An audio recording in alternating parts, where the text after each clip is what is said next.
Bonjour, bonsoir.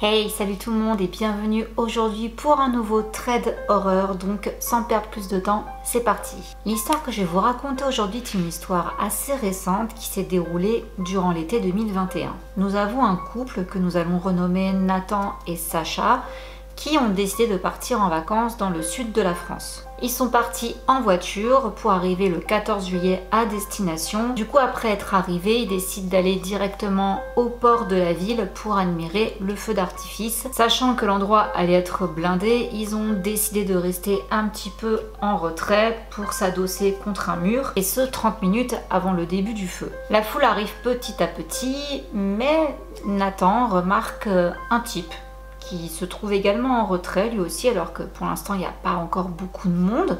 Donc il s'est même fait la réflexion de se dire c'est un peu bête d'arriver si tôt pour rester en retrait, mais en même temps c'est ce que lui-même et sa copine sont en train de faire. Donc bon, il se dit bon après tout, pourquoi pas, mais voilà, donc il attend, il regarde, et notons que Sacha est très grand, il fait près de 2 mètres. Le feu débute, tout le monde forcément sort son smartphone pour filmer l'événement.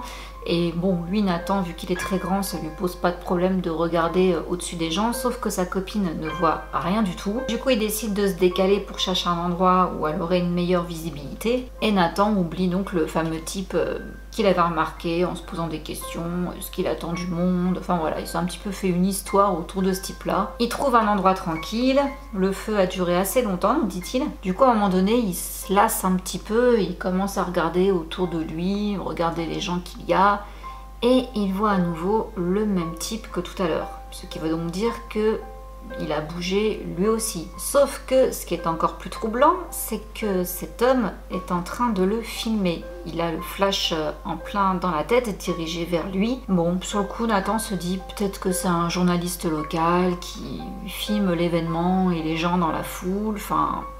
Bon, il essaie de trouver une explication à peu près rationnelle au fait que le type ait son téléphone braqué sur lui. Le feu d'artifice se termine, Nathan et Sacha, épuisés, rentrent à leur hôtel. Le lendemain, Nathan est malade, donc ils font rien de spécial, donc on arrive au jour d'après. Nous sommes donc le 16 juillet.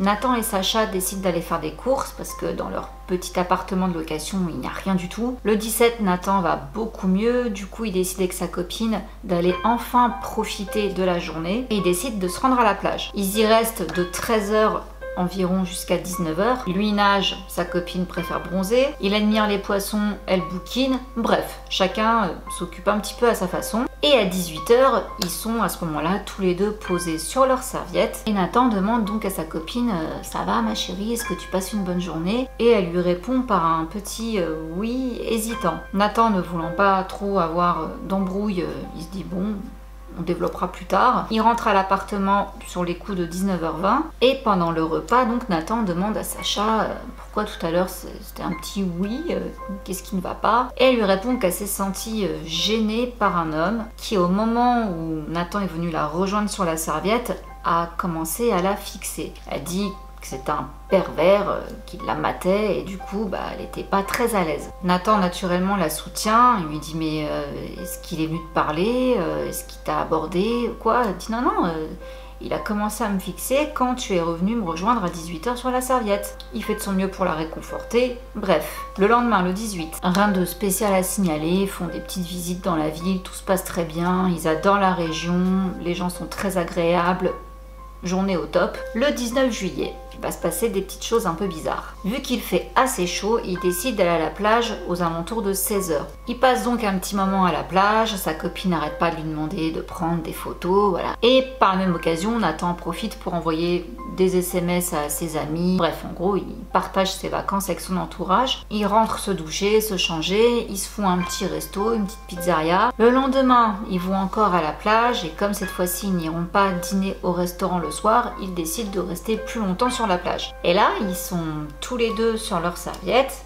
Nathan regarde la plage bondée de monde, il regarde un petit peu les gens tout simplement, quand son regard s'arrête sur un homme qui le fixe. Après une minute de réflexion, Nathan est formel, c'est le gars du feu d'artifice. Et là, Nathan le détaille un peu et se dit bon, C'est monsieur tout le monde, 1m80, chauve. Il porte une casquette et une barbe grisonnante. Mais même si voilà, c'est monsieur tout le monde et que voilà, cette description conviendrait à n'importe qui, il est formel, c'est bien lui, parce qu'il reconnaît aussi sa coque de téléphone. C'est une coque de téléphone, vous savez, qui se rabat comme ça là, à volet, je crois que c'est comme ça qu'on dit. Se sentant un peu gêné, Nathan décide de mettre des lunettes de soleil. Du coup, il se dit maintenant je peux l'observer tranquillement à mon tour pour voir s'il continue de le fixer ou pas. Et effectivement, parmi tout le monde qu'il y a sur la plage, ce gars ne décroche pas les yeux de Nathan. Il remarque aussi qu'il ne fait que d'envoyer des SMS et de lever la tête, de regarder, d'écrire des SMS comme si qu'il était paniqué. Mais à chaque fois qu'il relève la tête, il regarde toujours Nathan. Et à un moment donné, il y a carrément l'objectif de son téléphone qui se braque vers Nathan. Impossible de savoir s'il incline son téléphone à cause du soleil ou s'il est vraiment en train de le photographier ou de le filmer. Mais néanmoins, c'est suffisant pour faire psychoter Nathan. Ce petit manège va durer 2h30. Du coup, Nathan, à un moment donné, il en a marre, quoi. Il se dit, est-ce que je me fais des films ou pas? Du coup, il décide de textoter à sa copine qui se trouve à côté, mais histoire de pas trop éveiller les soupçons, et il lui envoie sur un message: est-ce que tu trouves que le type là-bas, donc qui lui décrit et tout, est en train de me fixer ou je me fais des films? Et là sa copine lui répond: oui oui, en plus de ça c'est le gars qui me matait l'autre jour. Un quart d'heure plus tard, le type se lève. Il semble quitter la plage. Il se dirige dans la direction de Nathan et Sacha, et c'est limite si en passant, il frôle pas Nathan, quoi. Nathan le suit du regard. Là, Nathan nous précise qu'il se trouve à environ 50 mètres d'une dalle en béton où il y a des douches, des casiers, des restaurants. Et donc le type se rend à cet endroit. Il se retourne à nouveau vers la plage et reprend son téléphone dirigé vers Nathan. Et là, carrément, Nathan a l'impression qu'il est en train de zoomer. Il le voit faire le geste pour zoomer. Il décide donc de se lever, de retirer ses lunettes et il met sa main en visière comme ça pour se protéger du soleil, mais pour bien le regarder, pour lui montrer qu'il l'a vu en train de l'observer. Et là, ni une ni deux, le mec se dirige vers Nathan. Nathan commence à stresser un petit peu. Qu'est-ce qu'il va me dire? Qu'est-ce qui va se passer? Du coup, il se réinstalle à nouveau sur sa serviette et il attend. Et là, assez bizarre, le type continue son chemin en frôlant de nouveau Nathan. Et il le dévisage en passant dans son dos. Encore une fois, il ne quitte pas la plage. Il reste à encore environ 50 mètres où il y a un groupe d'enfants qui est en train de jouer. Il pose son sac, prend son téléphone et le braque à nouveau sur Nathan. Enfin, franchement là ça devient trop. Enfin, bon, Nathan craque, hein. Il dit à sa concubine: c'est bon là, vas-y, j'en ai marre, on se lève, on s'en va. Du coup, ils se lèvent, ils prennent leurs affaires, ils regardent du coin de l'œil le type chelou là, et ils voient que, voyant qu'ils partent, il les imite en fait. Il fait donc mine de partir de la plage, sauf qu'ils prennent pas la même direction. Lui, avec sa copine, ils vont directement par la sortie la plus proche. Et le gars chelou fait, en gros, il contourne un peu la plage pour aller prendre une rue qui monte en fait. Du coup, on voit la plage en contrebas. Et à un moment donné, une fois sorti de la plage, quelques minutes plus tard, Nathan se tourne et lève la tête et il voit encore ce type-là, donc qui est cette fois-ci, comme je vous dis, dans cette fameuse rue en hauteur. Il y a un espèce de petit muret. Il est accoudé dessus, en train de toujours de fixer Nathan. À ce moment-là, quand leurs regards se croisent, le type s'en va, récupère son vélo et quitte les lieux. Leur appartement de location se situe à 2 minutes de la plage et Nathan, clairement, il est pas bien. Là, ils sont en train de rentrer à pied. Il n'arrête pas de se retourner pour regarder s'il le suit. Enfin, là, il commence vraiment à baliser. Et arrivé à proximité de leur location, il ne reste qu'un seul petit passage piéton à traverser. Et au moment où ils vont pour traverser, il y a un scooter qui arrive et qui s'arrête pour leur laisser le passage.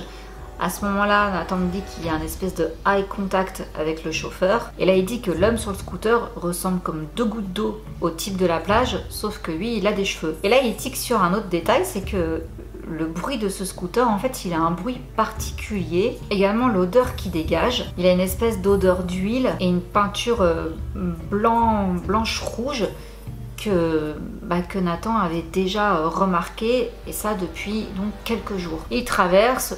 Le type trace, il monte une côte adjacente à leur location et Nathan se dit bon c'est très bien, comme ça il voit pas où on habite, parce que là il commence à être parano. C'est vrai qu'on pourrait peut-être penser du coup que ce serait le fils de ce type là. Voyons voir la suite. Ils prennent leur douche, ils mangent à l'appartement et là il n'arrête pas d'entendre le scooter passer. Il l'entend passer 4 fois en 5 minutes, parce que leur appartement donne sur la rue. Il reçoit un SMS d'un proche qui lui souhaite de passer des bonnes vacances, suite à la photo de la veille qu'il lui avait envoyée. Il dit donc à sa copine, ah bah tiens, il m'a répondu, bref, voilà, il lui partage l'info. Du coup, sa copine demande, ah bah vas-y, montre, c'est quoi comme photo que tu lui as envoyée? Et au moment où il va pour tourner le téléphone vers sa copine, là, le choc. Il se décompose. Il voit sur cette photo l'homme, donc le pervers, l'homme bizarre, celui qui le fixe tout le temps, sur la photo, en train de l'observer.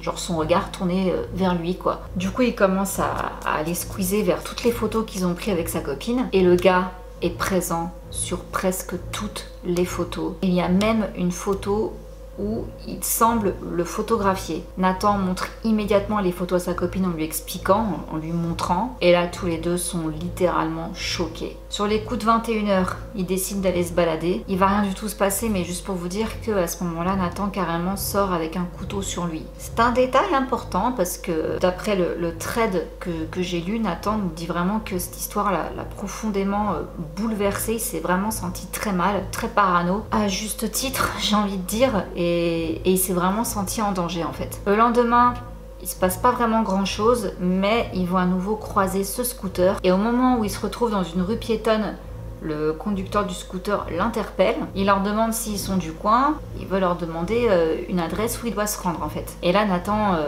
préfère bluffer en disant que oui, il est du coin, mais qu'il ne connaît pas cette adresse. Et là l'homme lui dit ah bon, vous êtes du coin, vous habitez où? Nathan lui répond que ça ne l'intéresse sûrement pas, et il part avec sa copine. Quelques jours se passent sans qu'il y ait quoi que ce soit de notable à signaler, et on arrive donc le 24 juillet. Ça fait maintenant 10 jours qu'ils sont en vacances.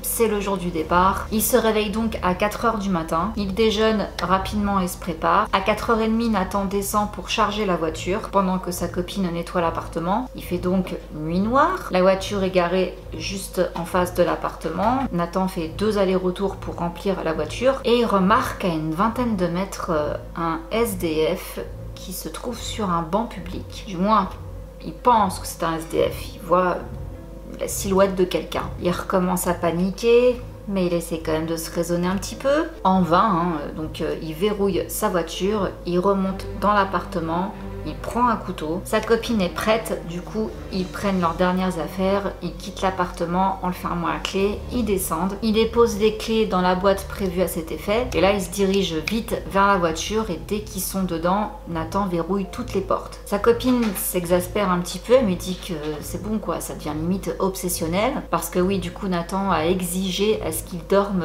les fenêtres fermées toutes les nuits, avec la chaleur qu'il faisait. Nathan lui prête pas attention, il s'apprête à faire demi-tour dans la petite rue, et pendant sa manœuvre, il éclaire le banc. Du coup, il essaye de voir qui est-ce, et là, à la limite, il s'énerve, il dit à sa copine et ça, est-ce que c'est obsessionnel? C'était, vous l'avez compris, le type qui a, on peut dire, un petit peu harcelé Nathan pendant ses vacances. Sa copine est désemparée à ce moment-là, c'est même plus quoi dire, tellement que c'est un truc de fou quoi. Et à ce moment-là, donc, il remonte la rue et il voit stationner entre 2 voitures le fameux scooter blanc et rouge avec son conducteur assis dessus. Rappelons qu'il est 4h30 du matin quand même. Sacha, sa copine, fond en larmes et s'excuse. Il quitte la ville le plus vite possible, et à ce jour-là, Nathan nous dit il comprend toujours pas ce qui s'est passé en fait, pourquoi. Ça l'a beaucoup affecté, maintenant il psychote beaucoup dans la rue, il aime pas qu'on le regarde. Et j'avoue que cette histoire est assez flippante et chelou quoi, parce que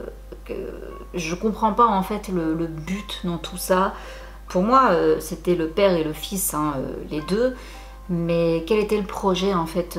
Pourquoi le type là, il était à 4h30 du matin sur le banc et le fils un peu plus loin? Enfin, je comprends pas, il y a plein de choses que je comprends pas en fait, et je vous invite à donner votre avis dans les commentaires, parce que je trouve que c'est une histoire, enfin là c'est concrètement le type il a rien fait de méchant, mais c'était quand même un stalker quoi, et le fait qu'il soit 2 dans l'histoire, je pense pas que Nathan est psychoté pour rien, je pense qu'il y avait vraiment un truc bizarre. Après est-ce que... Ouais, je pense pas que c'est parce que Nathan fait 2 mètres et que le type avait jamais vu de gars aussi grand que du coup il a bloqué sur lui pendant voilà tous ces jours. Je pense pas quand même quoi, mais enfin je sais pas, dites-moi ce que vous en pensez. Moi en fait ce qui m'a donné le plus de chair de poule en fait dans l'histoire, c'est le coup des photos en fait. C'est voir que le gars en fait il apparaît sur toutes les photos où il y a Nathan. On le voit derrière en train de le mater. Ça moi je pense que j'aurais été à sa place, là c'est le truc qui m'aurait fait flipper quoi, de voir la personne sur les photos, vous imaginez? Oh, donc voilà, c'est la fin de ce trade qui était un peu long. J'espère qu'il vous a plu, hein. Si c'est le cas, comme d'habitude, petit pouce en l'air. Et je vous fais plein de gros bisous et je vous dis à la semaine prochaine pour un nouveau trade, mais à dimanche pour une vidéo gossip. Mouah. Bisous, ciao.